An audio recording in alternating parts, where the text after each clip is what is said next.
नमस्कार, मी सरिता कौशिक.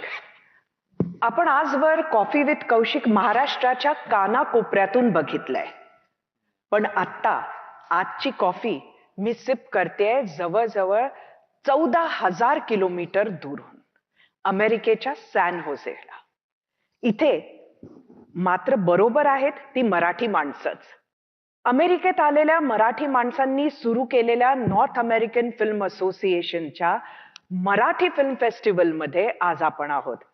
आणि 2 देश आणि कला स्वातंत्र्य या विषयावर आज आपण गप्पा मारणार आहोत. कारण इथे खास या फिल्म फेस्टिवलसाठी मराठी फिल्म इंडस्ट्रीची दिग्गज मंडळी आलेली आहेत. आज आपल्या बरोबर आहेत प्रसाद ओक, नागराज मंजुळे, महेश कोठारे आणि नाफानं ज्यांना कालच गौरविलं जीवन गौरव या पुरस्कारानं, त्या ज्येष्ठ कलाकार रोहिणी हट्टंगडी.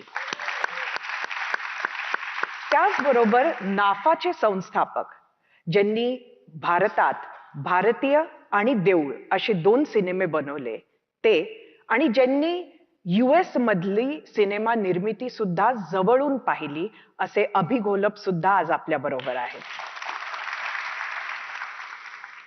तर सुरुवात करूया.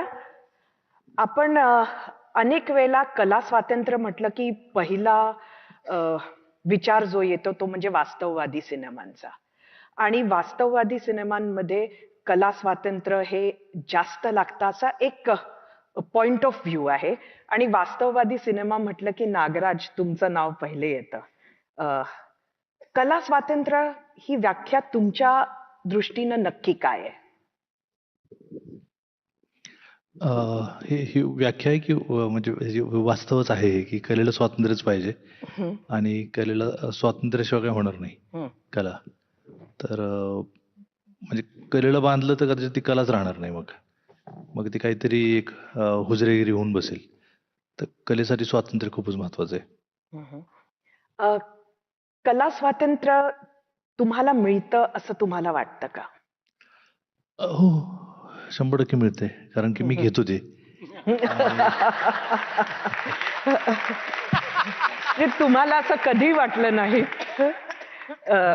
मला वाटतं की तुम्हाला जे म्हणायचंय ते तुम्हाला म्हणता आलं तुमच्या गोष्टीतून, तरच तुमच्या कलेला काय अर्थ उरेल. आणि मी ज्या पद्धतीचे फिल्म करतोय, मला आजवर असं काय कधी बर्डन जाणवलं नाही किंवा असं कोणी सांगितलं नाही की तू हे नको करू. एक सांकेतिक किंवा एक असं आपल्या डोक्यात काहीतरी संकल्पना असतं की हे करायला पाहिजे का. जेव्हा सुरुवातीला मी मगाशी बोलताना म्हणत होतो की मी जेव्हा पिस्तुल्या केली होती पहिल्यांदा, नॅशनल अवॉर्ड मला मिळालं आणि माझा पहिला इंटरव्ह्यू झाला एका वृत्तपत्रात, तर मी मोकळेपणानं सगळं बोललो की माझ्या जातीविषयी, जातीच्या संकल्पनेविषयी, भारतातल्या आणि महाराष्ट्रातल्या जातीविषयी. आणि मला अचानक ते इंटरव्ह्यू वाचून माझ्या मित्रानं फोन केला की तू काय बोलतोय, तू फिल्म इंडस्ट्रीत आत्ताच पहिली फिल्म केली, तुला बाहेर फेकतील जातीविषयी बोलायला लागल्यावर. तर मी एकदम घाबरून गेलो. माझा भाऊ पण म्हटलं तू असं नाही बोलायला पाहिजे. मग म्हटलं काय बोलायला पाहिजे, मी कोण आहे म्हणून सांगायचं. माझा बाप प्राध्यापक होता, फिल्म मेकर होता, काय सांगू. माझा बाप जो होता तो होता. मग मी ज्या गोष्टींबद्दल बोलतो तीच माझी वास्तविकता आहे. आणि हे स्वातंत्र्य घेऊन मी नाही बोललो तर मग मी खोटं बोलायला लागेल की पिस्तुल्या म्हणजे माझं जग नाही, मी कुठेतरी बघितलंय, फॅन्ड्री म्हणजे असंच एक अनुभव होता वगैरे. आणि जर तुम्ही तुमचं वास्तव लपवायला लागला तर तुमच्याकडे सांगण्याचं काहीच उरत नाही. आणि मला एक 2-3 दिवस मी जरा भांडावून गेलो होतो. मला भीती वाटली की आता आपण ह्याच्याविषयी नाही बोलायचं, काय करायचं, मग गोष्टी आपल्या मनातल्या काय सांगायच्या. आणि मला लक्षात आलं की मी कुठं केंद्रात आहे मराठी सिनेमाच्या. मी म्हटलं आपण परिगावरच आहेत, इथून बाहेर कोणी फेकणार नाही. आणि उलट स्वागतच केलं खरं तर सगळ्यांनी, माझ्यावर प्रेमच केलं सगळ्या लोकांनी की तू ज्या पद्धतीच्या गोष्टी सांगतोय. खूप लोक अशा इथं सगळ्या दिग्गज मंडळांनी माझ्या पाठीवर थाप टाकली की तू किती वेगळा सिनेमा, तुझं वेगळं म्हणणं मांडतोय. तर मला वाटतं मी माझं स्वातंत्र्य घेऊनच आजवरच्या फिल्म केल्यात. आणि कधी कधी होतं की काही गोष्टी असतात की तुम्हाला तेवढ्या मोकळेपणानं बोलता येत नाही, पण तुम्ही जास्तीत जास्त 99% किंवा 99.99% तुम्ही स्वातंत्र्य घेऊन तुम्ही करायला पाहिजे. 1% कधी कधी धोक्यात येतो, ते तुम्हाला माहितीच आहे कसं कसं येऊ शकतं. अ, मला वाटतं तुमचा मित्र हा फिल्म इंडस्ट्रीच्या आतला होता की बाहेरचा होता बाहेर. ह्यावर खूप अवलंबून आहे. तो बाहेरचा होता, तो बाहेरचा होता. बाहेरचा होता. मला वाटतं अभिनचा अनुभव थोडासा वेगळा आहे देऊळ बनवताना. काय सांगाल? सो देऊळची निर्मिती जेव्हा मी केली तेव्हा लोक मला अजिबात ओळखत नव्हते, कारण मी त्या इंडस्ट्रीतला नाहीये. त्यामुळे देऊळची स्टोरी मला भावली म्हणून मी करायचं ठरवलं. जेव्हा मी ठरवलं तेव्हा मला बाकीची काही कल्पना नव्हती की फिल्म इंडस्ट्रीमध्ये गोष्टी कशा घडतात. म्हणजे माझ्यासाठी शाळेत एखादं नाटक करणं आणि देऊळ करणं हा मला इक्विव्हॅलंट तेव्हा वाटलं होतं. त्या निमित्ताने देऊळ घडला आणि त्यात पूर्ण एफर्ट्स टाकून तो देऊळ मोठा करायचा प्रयत्न केला, तो झाला.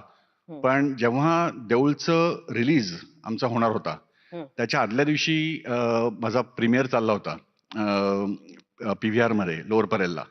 सगळी मराठीतली दिग्गज मंडळी बघत होती आणि मी तो एक 100-1 वेळा बघितला असल्यामुळे मी ऑफकोर्स बाहेर उभा होतो. मला फोन आला आणि त्या फोनवरच्या माणसाने मला विचारलं की त्यांनी मला सांगितलं की काय तुम्ही उद्या देऊळ दाखवता वय? म्हटलं हो, कोण बोलते? मला वाटलं काही पत्रकार वगैरे असेल. तर त्यांनी मला सांगितलं की दाखवायचं नाही बरं का. मला पहिल्यांदा कळलंच नाही. म्हणजे म्हटलं काय झालं? तर तो म्हटला जर तुम्ही उद्या पहिला ठाण्याला शो आहे, तो जर झाला तर आम्ही तिथल्या काचा फोडू. आता हे ऐकल्यानंतर मला पहिल्यांदा रियालिटी कळली की म्हणजे माझं जो इंडस्ट्री आहे त्या इंडस्ट्रीमध्ये जर कोणाला खुन्नस आली तर तो मला लिगल नोटीस पाठवतो. म्हणजे कोणाशी येऊन घराच्या काचा फोडण्याचे चान्सेस नसतात. तर ते पहिल्यांदा मला ती रियालिटीचा जाणीव झाली की आपण जे काय करतोय त्याच्यानी काय होऊ शकतं. आणि मग तो एक इन्सिडन्स मला बरंच काही शिकून गेला, कारण मला ते तर होऊ द्यायचंच होतं. माझा देऊळचा मला रिलीज करायचीच होती. पण मग हे करताना जी काही टसल झाली त्या टसलसाठीचं एक लर्निंग कर मला त्यातनं मी गेलो की ज्याच्यात भारतातल्या लोकांच्या भावना पटकन दुखावल्या जातात आणि त्या दुखवू नये म्हणून मग तुम्हाला कुठं ना कुठं तरी काहीतरी कॉम्प्रोमाइज करत जायला लागतं, हे मी तेव्हा शिकलो. म्हणजे खरं तर थोडीशी वेगळी